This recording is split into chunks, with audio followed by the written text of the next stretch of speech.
2023년 3회 전기기사 실기 1번부터 같이 살펴봅니다. 다음은 차단기 트립 방식에 관한 설명이다. 빈칸을 채우시오. 자, 트립 방식이 세 가지가 있는데요. 먼저 1번 트립 방식은 변류기 고장 시에 2차 전류에 의해서 트립되는 방식, 전류에 의해서 트립되는 방식이죠. 고장 시 콘덴서의 충전 전하에 의해서 트립되는 방식, 고장 시 부족 전압에 의해 트립 장치에 인가되는 전압의 저하에 의해서 트립되는 방식이네요. 그래서 각각 어떤 트립 방식인가를 묻고 있죠. 그래서 여기에서는 고장 시 과전류가 흐르기 때문에 과전류 트립 방식이 되고요. 콘덴서 포인트가 되죠. 콘덴서 트립 방식, 부족전압 트립 방식. 그래서 여기에 각각 답이 있네요. 그러니까 여기만 고장시 전류에 의해서, 과전류에 의해서 트립되는 과전류 트립 방식, 이렇게 적어주시면 되겠습니다. 2번, 다음은 한국 전기설비 규정의 내용이다. 빈칸을 채우시오. 자, 다음과 같이 분기회로, 여기 S2 요거죠. 전원이 공급되면서 여기서 분기되는 상황을 그린 겁니다.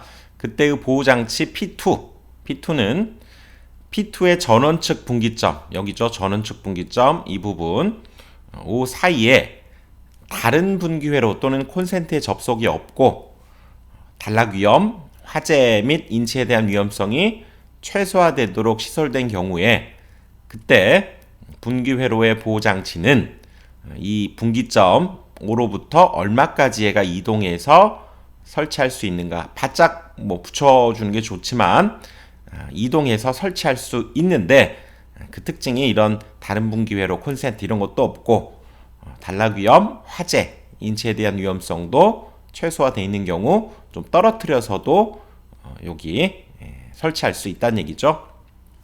이 보호장치를 얼마만큼 떨어뜨릴 수 있느냐, 이 거리는 3m입니다. 이 경우에 3m 기억을 해두시고요.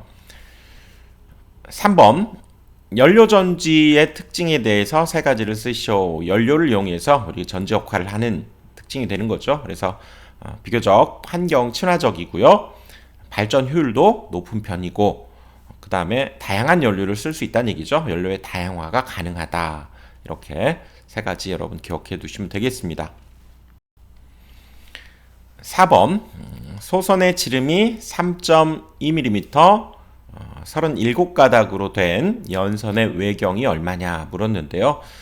지금 이렇게 우리 연선의 특징은 뭐냐면, 한 가운데 있는 이 부분을 0층, 그 다음에 하나 더 쌓았을 때가 비로소 1층, 그 다음에 2층, 이런 식으로 구성이 되어 있다고 그랬죠.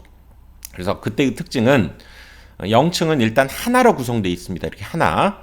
그 다음에 1층은 이 둘레를 6개로 우리가 쌓아가는 거고요. 그 다음 2층은 12개, 3층은 18개, 이런 식으로 1층부터 해서는 이렇게 6의 배수로 쌓아나가는 게 특징입니다. 그럼 4층은 뭘까요? 4층은 그럼 6을 더하면 24가 되겠죠? 24. 이렇게 됩니다. 이런 식으로 쌓아나가는 구조인데, 지금 보면 37가닥으로 돼 있다고 했으니까 지금 0층일 때는 한 가닥이고요. 1층까지 쌓았다면 그러면 이 한 가닥에다가 6가닥이 더해서 7가닥이고, 2층인 경우에는 이 한 가닥과 1층의 6가닥과 2층의 12가닥을 더해보면 19개가 되는 거죠. 그러니까 이거 아니네요. 자, 그럼 3층까지 한번 가봅시다. 3층은 1층 1개, 2층 6개, 1층 6개, 2층이 12개, 12개죠. 12개. 그리고 3층이 이제 18개. 이걸 한번 계산해 보니까 얼마가 됩니까? 여기 둘이 더하면 30이고요. 37이 되네요.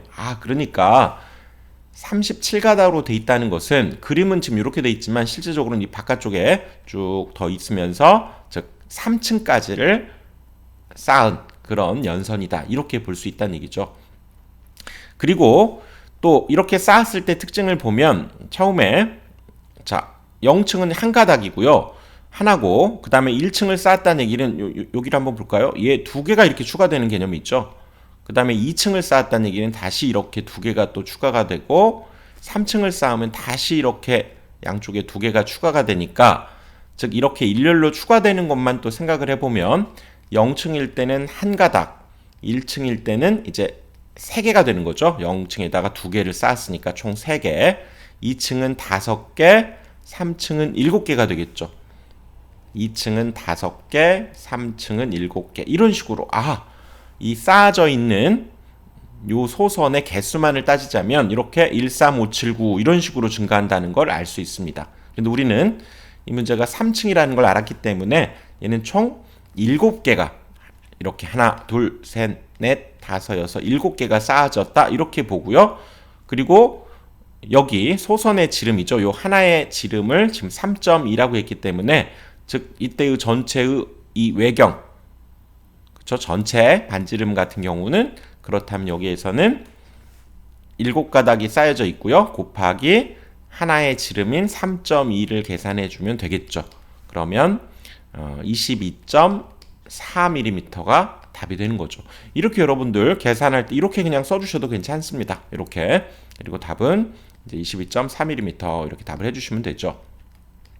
그런데 이것을 공식화를 할 수도 있습니다. 공식화를 하게 되면 여기 보시면 연선의 총 바깥지름, 방금 우리가 말씀드린 대로 연선의 총 바깥지름은 지금 13579 이 개수만큼 증가하게 되니까 이 홀수를 나타내는 수학식이 2n 플러스 1이 됩니다. 2n 플러스 1. 근데 이거 뭐 여러분들 외운다기보다는 이 방식으로 계산해 주는 것도 괜찮으니까 이렇게 이해를 해서 하셔야 공식을 최소한 줄일 수 있게 되죠. 그래서 이 방식으로도 계산할 수 있습니다. 그래서 총 여기가 3을 대입해 보면 6 더하기 1이니까 7 곱하기 소선의 직경 3.2 이렇게 계산해서 22.4mm 이렇게도 답이 나온다는 얘기죠. 이거는 공식을 이용한 거고요. 이거는 이 연선을 쌓아 나가는 원리를 이용해서 구한 거니까 공식을 외우지 않고 이 원리를 이용해서 구해 주시는 것이 사실상 더 권장하는 바입니다. 5번 현장에서 시험용 변압기가 없을 경우에 그림과 같이 주상 변압기 2대와 수저항기, 물저항기라고도 하죠. 수저항기를 사용해서 변압기의 절연 내력 시험을 할 수 있다. 이때 다음 각 질문에 답하시오. 단 최대 사용 전압은 6900의 변압기 건선을 시험할 경우이며 그때 여기 변압비가 105대 6300 이렇게 주어졌네요. 자, 그래서 1번부터 보면 절연 내력 시험 전압은 몇 볼트이며 이 시험 전압을 몇 분간 가해서 이에 견뎌야 되는가 물었는데 우리 절연 내력 시험 여러분들 요거 기억나시죠? 이걸 전체를 외우기보다 이걸 포인트로 좀 기억하자고 그랬죠? 자, 다시 한번 봅시다. 7kV 이하일 때가 1.5배였고요.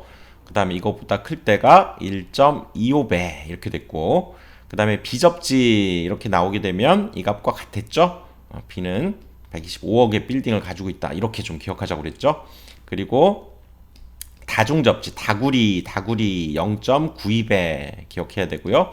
그 다음에 접지 모양 뭐 요런 모양이니까 그 모양을 따서 1.1배 뭐 이렇게 우리가 기억을 하고요. 그 다음에 170kV 이하일 때가 0.72배 그리고 이거보다 넘을 때에는 0.64배 이거 여러분 포인트로 기억하자고 그랬죠. 그러니까 문제에서는 지금 최대 사용전압 6900짜리를 지금 우리가 시험하기 때문에 6900V라고 하는 것은 6.9kg라고 할 수 있죠. 그러니까 7kg보다 작은 거, 요거죠. 그러니까 1.5배 시험 전압을 해야 됩니다. 그러니까 여기에서는 6900에 1.5를 곱해야 된다는 얘기죠. 그래서 1350V가 답이 되겠습니다. 또한 가하는 시간은 그러면 어떻게 되느냐? 가하는 시간 살펴봤죠. 가하는 시간은 최대 사용 전압에 의해서 결정되는 시험 전압을 지속해서 10분간 가해서 견뎌야 된다. 그 얘기죠. 그러니까 여기에서는 10분 이렇게 해주면 되죠. 그 다음 시험 시에 전압계 부위로 측정되는 전압은 몇 볼트인가? 다시 그림으로 한번 가보면 지금 시험 전압이 여기 1350이 지금 나와야 된다. 그 얘기죠. 근데 여기를 잘 따라가 보면 그림을 보면 변압기 한 대, 두 대, 이렇게 변압기 한 대와 두 대에서 발생하는 전압이니까 여기에 동일 전압이 가해진다면 여기에서의 전압은 이 전압의 반절만 생기면 되겠죠. 왜냐하면 여기에서도 어차피 지금 동일된 전압이 만들어질 테니까. 그래서 뭐 예를 들자면 여기가 1.5, 1.5면 여기가 3V가 만들어지니까 실제로 여기 변압기 한 대에서 만들어지는 전압은 여기 1350에 얘는 2분의 1만 해준 값만 여기서 나오면 되는 거죠. 자, 일단 그게 되고요. 그리고 여기를 따라가 보면 여기에서의 지금 보니까 여기 전압계 V가 걸려 있는 건 지금 여기를 따라가서 이렇게 보면 여기에 걸려 있는 지금 전압 V를 의미하게 되는 거죠. 그러니까 일단 여기에서 전압은 1350의 반절이면 되고요. 이제 여기에 걸리는 전압이 이제 이 V의 전압이다. 이렇게 볼 수 있기 때문에 여기의 전압은 이제 요 변압기의 이 변압비를 보면 되겠네요. 이 변압비를 보면 얘는 지금 1차 측이 더 낮고 2차 측이 더 높은 거죠. 그러니까 요것을 이 변압비에 의해서 낮춘 값, 즉 6300분의 105를 곱해주게 되면 이제 이쪽에 있는 전압이 나오는 거죠. 그게 바로 이 전압계 V에 걸리는 전압이 되겠죠. 그러니까 13500에 여기가 13500이니까 그거의 반절만 여기에 걸리면 되고요. 또 이 변압비를 이용해서 이쪽에 있는 전압 알 수 있는데 그 전압이 따라가 보니까 이 전압계의 전압이다. 이렇게 얘기할 수 있죠. 그러니까 여기에서는 1350의 2분의 1 한 거에 그 변압비 6300분의 105를 곱해서 V를 우리가 찾을 수 있다. 이렇게 얘기할 수 있겠네요. 자, 도면에서 오른쪽 하단에 접지되어 있는 전류계는 어떤 용도로 사용되는가? 자, 도면에서 여기 전류계 요거죠. 여기 하단에 있는 이 전류계는 어떤 용도냐 봤더니 여기에서 지금 빠져나가는 접지되어 있는 이 부분이죠. 그러니까 실제로 이 부분에서는 어떤 전류를 측정하게 되겠습니까? 바로 누설 전류를 측정하게 되는 거죠. 땅으로 새는 전류가 나오는지 안 나오는지 하는 누설 전류를 측정하는 용도다. 이렇게 얘기할 수 있죠. 그러니까 여기에서는 누설 전류 측정을 답을 해주시면 되겠습니다. 6번 다음 1, 2에 알맞은 말을 넣으시오. 자, 중성선을 무엇 및 무엇하는 회로의 경우에 설치하는 개폐기 차단기는 무엇할 때에는 중성선이 선도체보다 늦게, 이게 포인트가 되고요. 또 무엇할 때는 선도체와 동시 또는 그 이전에 뭐 어떻게 해야 되는가를 물었는데요. 여기에서는 지금 개폐기 차단기가 있는 거 보니까 열고 닫을 때, 즉 개로하고 재폐로하고 이런 경우를 의미하게 되죠. 그러니까 결론적으로는 여기가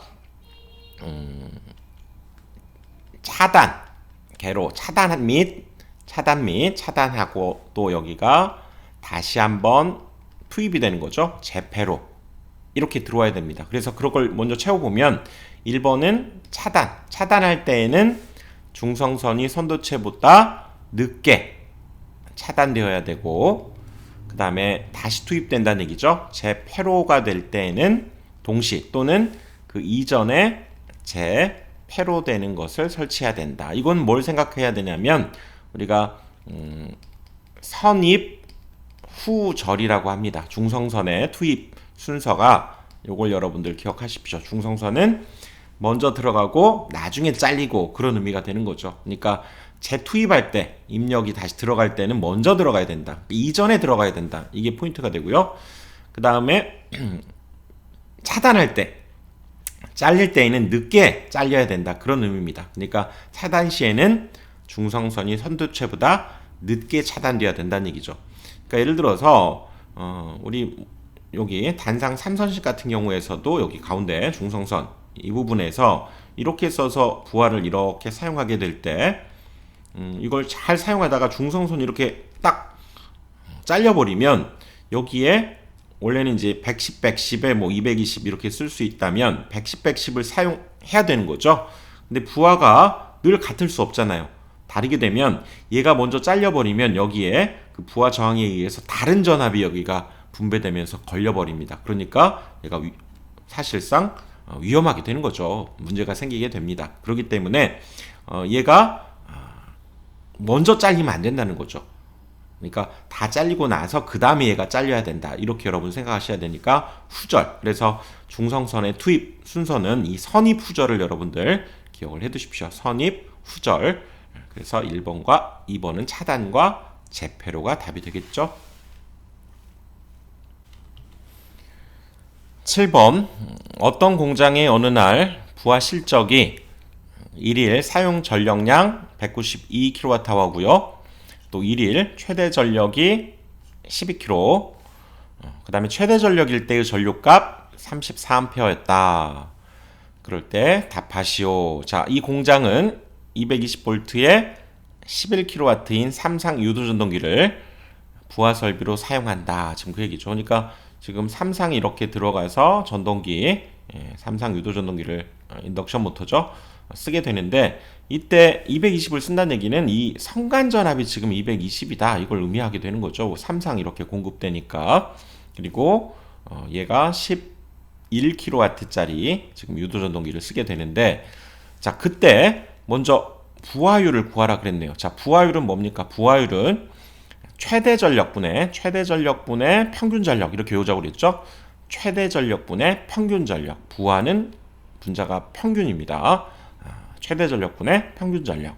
이걸 이용해서 이제 구해야 되는 거죠. 그래서 여기 보시면 1부하율 최대 전력은 지금 알려줬죠. 여기가 12. 이것이 분모에 와야 되고요.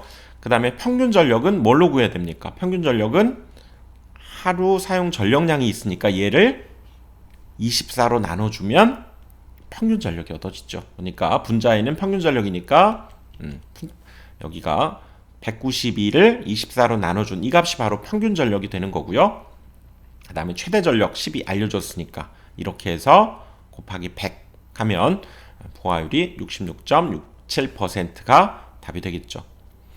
그 다음 최대 공급 전력일 때의 역률을 구하라고 그랬네요. 자, 역률 그러면 일단 코사인 세타 의미하게 되고요. 역률은 그래서 여기에서는 우리가 일반적으로는 여기 피상전력, 유효전력, 무효전력 이렇게 있다면 요 세타 이거에 의해서 여기가 피상전력분의 유효전력 이렇게 되는 거죠. 그래서 여기에서의 유효전력은 지금 최대 공급전력일 때라고 알려졌죠. 최대 공급전력 얼마입니까? 전력이 12라고 했으니까 최대 공급전력이 12kW 이게 바로 지금 여기에 해당되는 12가 되는 거고요. 그리고 요거 피상전력은 여기에선 따로 주어져 있지 않죠. 그러니까 아까 우리 여기 살펴봤던 대로 여기 인덕션 모터에 지금 성간전압 220V가 들어간다 그렇게 얘기했었고 그때 최대 전력을 사용할 때 최대 전력일 때의 전류값이 지금 주어진 거죠. 그러니까 여기 흘러 들어가는 값이 34A 이렇게 지금 주어져 있기 때문에 이걸 이용해서 여기 피상전력을 구해야 되겠죠. 그래서 피상전력은 뭡니까? 루트 3 VI가 되는 거죠. 그러니까 3상이니까 여기 루트 3 붙습니다. 그리고 성간전압 여기 220 와야 되고요.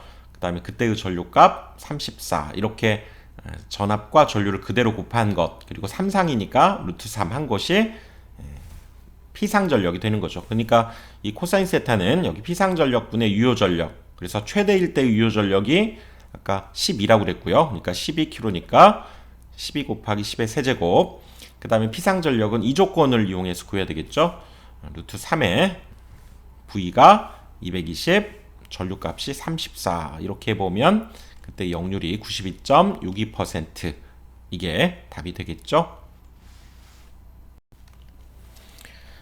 8번 차단기의 전격 전압이 170kV고 전격 차단 전류가 24kA일 때 아래표를 참고해서 차단기 차단 용량을 구하라 그랬죠. 자, 차단기 용량 공식 꼭 기억해야 됩니다. 차단기 용량 그래서 차단기 용량은 루트 3 차단기 전격 전압 차단기 전격 전류 이렇게 되는 거죠.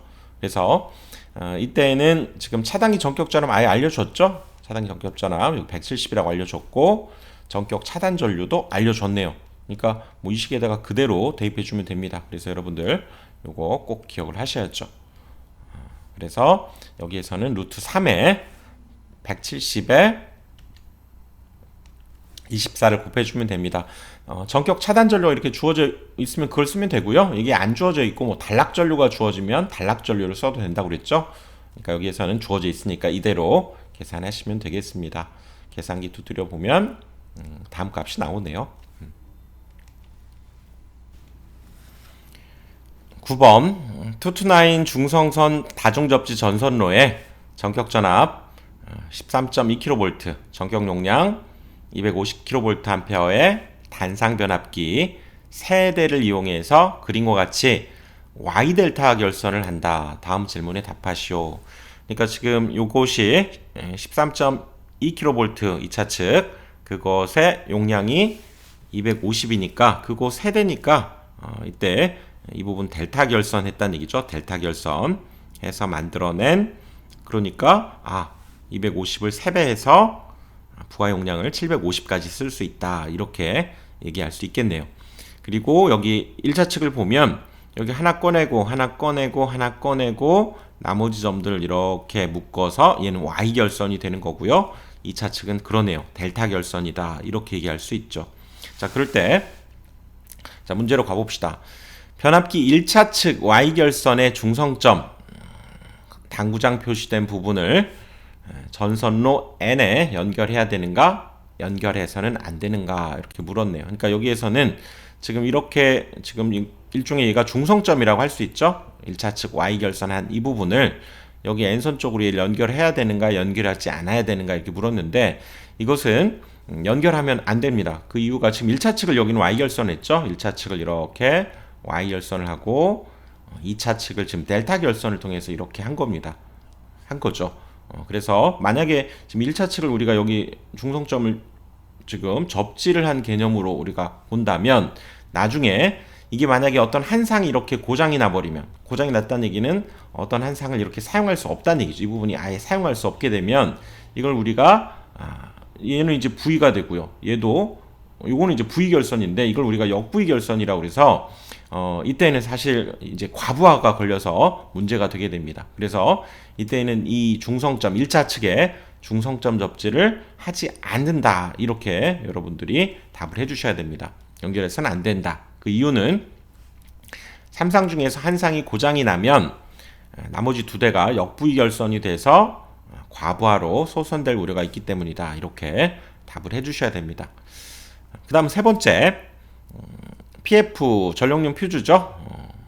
끼워 넣을 퓨즈 링크는 몇 암페어를 선정하는 것이 좋은지 계산 과정을 쓰고 선택을 하라. 그 얘기죠. 그러니까 그림을 한번 보면 여기에서 지금 이 PF 자체는 기본적으로 여기에 부하 750kVA를 다 걸었을 때 그 전류에는 얘가 떨어지면 안 되겠죠. 끊기면 안 되니까 그거보다는 커야 된다는 얘기죠. 즉 부하를 걸렸을 때 부하 전류에 해당되는 값에 비해서 그거보다는 얘가 적어도 견뎌야 되고, 그래서 보통은 1.2에서 1.5배 정도의 여유를 둔 이 값으로 얘를 선정하게 됩니다.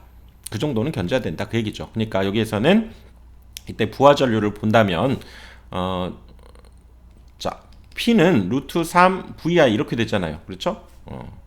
전력은 P당 전력은 루트 3 VI니까 I는 그럼 뭐가 됩니까? I는 루트 3 V분의 P 이렇게 되면서 자, 여기 750이 지금 용량이니까 750 구했고요. 루트 3에 그리고 1차 측이 지금 229이었죠? 22,900. 여기 보시면 1차 측이 여기가 22,900이고 2차 측이 지금 13.2고요. 여기 이쪽 1차 측 부분이 229이기 때문에 22,900을 여기에 해당되는 전압인 22,900을 넣어줘야 됩니다. 그래서 여기에서는 여기 부하 용량 750에 루트 3에 22.9kg 이거를 역시 V 대신에 넣어야 된다는 얘기죠. 그리고 말씀드린 대로 1.2에서 2배의 여유를 둔 그때 I를 선정해야 되고, 즉 28.36에서 37.81 사이에 있는 값이면 되겠다 그 얘기죠. 그러니까 여기 해당되는 것이 뭡니까? 여기 30A라고 할 수 있겠죠. 그래서 이건 30A를 선정한다. 이렇게 답을 해주시면 됐죠. 자, 그래서 이번 강의는 여기까지 하고요. 다음 강의에서 또 이어가겠습니다.